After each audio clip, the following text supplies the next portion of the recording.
এই পার্টি নেতারে খুশি করতে হইব, নাইলে বিল্ডিং পইরা যাইব।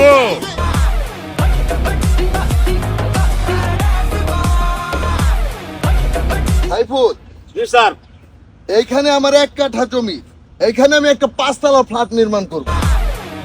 আমি 5 তলা ফ্ল্যাট করলে আমার জমি আছে 1 কাঠা, আমার জমি হয়ে যাবে 5 কাঠা। কি বলিস রে সাইফুল? হ্যাঁ স্যার, আমার তো অনেক বুদ্ধি। কি ব্যাপার, এখানে বিল্ডিং হইব? এই এলাকায় বিল্ডিং করতে হইলে এই পার্টি নেতারে খুশি করতে হইব, নাইলে বিল্ডিং পইরা যাইব।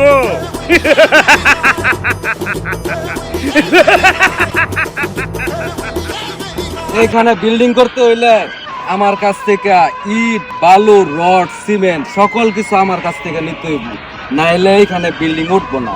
দেশটা কি মগের মূল্য হয়ে গেছে নাকি? খামোশ! হুঁশিয়ার! আমরা কি রাজনীতি এমনি করি? আমরা কি পাতি নেতা এমনি হয়েছি নাকি আপনার মনে হয়? একটা বইরা দিব একেবারে। এই সাইফুল, চল। চলো। কত্তানি বড় পার্টি নেতা হইছে, এনু বিল্ডিং করলে তার সান্ডা দিন লাগবো। এর সাথে বড় নেতার মুখে যায় আমা, আই আমার লগে।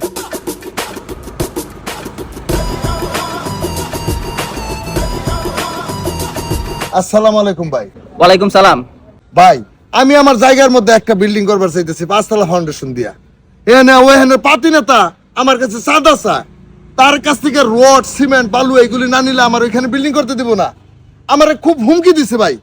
আপনারা সমন্বয়ক, আমার জন্য একটা সুব্যবস্থা করেন ভাই। কি বলেন ভাই, এত বড় সাহস?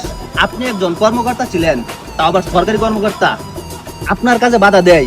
এত বড় সাহস?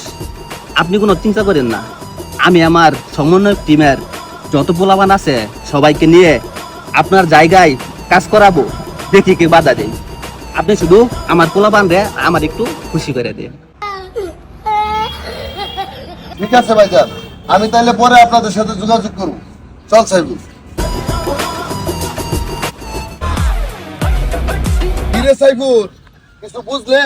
পাত্তি নেতাও চান্দা চায়, সমন্বয়করাও চান্দা চায়, তখন কি করতাম?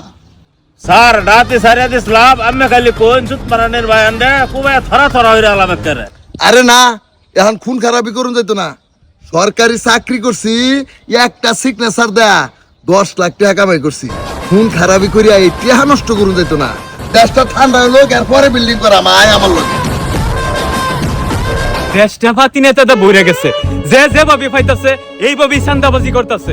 এই জন্যই তো আজ আমাদের এই দেশের অধপতন।